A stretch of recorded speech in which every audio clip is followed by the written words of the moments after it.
मध्य प्रदेश से इस वक्त की बहुत बड़ी खबर आ रही है और खबर यह आ रही है कि मोदी और अमित शाह जिस वक्त एक मीटिंग कर रहे थे और जिस दिन संसदीय बोर्ड की बैठक बुलाई गई थी उसी दिन मध्य प्रदेश के नेता आपस में ही लड़ गए।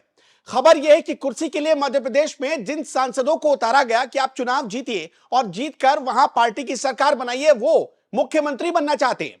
और इसी रेस में कैलाश विजयवर्गीय का नाम भी आगे चल रहा है।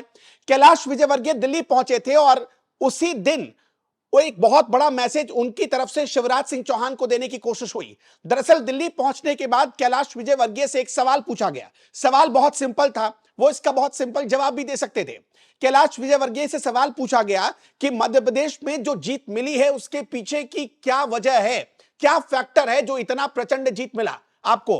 तो इस पर तपाक से कैलाश विजयवर्गीय ने जवाब दिया कि मोदी का चेहरा। पत्रकार ने पलटकर सवाल पूछा कि मोदी का चेहरा कैसे, क्योंकि लाडली बहना योजना का करिश्मा बताया जा रहा है मध्य प्रदेश में। तो फौरन से इस सवाल पर कैलाश विजयवर्गीय नाराज हो गए और कहने लगे कि जरा बताइए कि राजस्थान में कौन सी लाडली बहना योजना चल रही थी, फिर राजस्थान में कैसे जीते। लबोलुआब यह है कि कैलाश विजयवर्गीय दिल्ली पहुंचे थे और उनसे केंद्रीय नेतृत्व बात करना चाहता था। आप सबको पता है कि कुछ सांसदों को इस चुनाव में उतारा गया था मैदान में ताकि वो विधानसभा का चुनाव लड़े और पार्टी को मजबूती प्रदान करे। लेकिन इसी बीच कुछ चेहरे ऐसे हैं जो खुद को मुख्यमंत्री की रेस में प्रोजेक्ट करने लगे। डे वन से, यानी जब से चुनाव लड़ने की शुरुआत हुई, जब से मध्य प्रदेश में उम्मीदवारों के नाम का ऐलान किया गया, तभी से शिवराज सिंह को पार्टी ने क्लियर कट मैसेज देने की कोशिश की है कि आप मुख्यमंत्री के दावेदार नहीं हैं और यह बात आप मानकर चलिएगा। उनके चेहरे को डाउन कर दिया गया पार्टी के पोस्टरों से। चुनाव प्रचार के दौरान पार्टी की रैलियों से शिवराज के जो बड़े बड़े पोस्टर, बड़ा बड़ा चेहरा मुस्कुराता हुआ लगा रहता था, वो हटा दिया गया। वहां सिर्फ मोदी, अमित शाह और जेपी नड्डा की तस्वीर लगी थी। कई जगहों पर सिर्फ मोदी की तस्वीर लगती थी। हमने यह भी देखा कि शिवराज सरकार जो योजनाएं चला रही थी उन योजनाओं से भी मोदी की तस्वीर ही उन योजनाओं पर भी नजर आई, शिवराज सिंह की तस्वीर गायब कर दी गई। इसके बाद ही एक क्लियर मैसेज मिल गया। 3 दिसंबर को जिस दिन नतीजे आए उस दिन से शिवराज सिंह चौहान बार बार मीडिया में एक ही बात कह रहे हैं कि वो मुख्यमंत्री पद की रेस में नहीं हैं।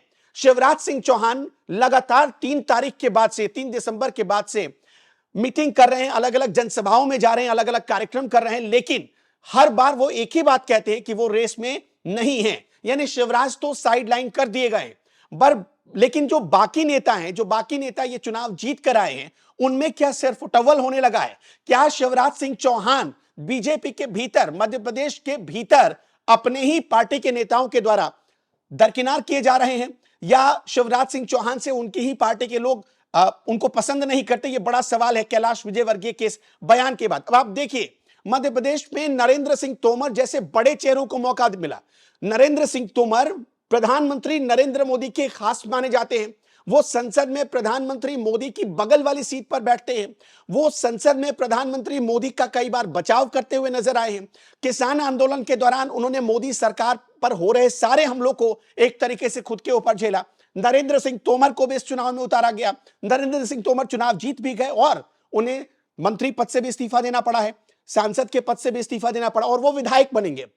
कुल 21 सांसदों को बीजेपी ने अब की बार 5 राज्यों के चुनाव में विधायक का चुनाव लड़ने के लिए उतारा था और उनमें से 12 जीत गए और 12 के 12 लोगों ने इस्तीफा दे दिया है, जिनमें से एक नरेंद्र सिंह तोमर थे। प्रहलाद पटेल उनमें से एक नाम थे।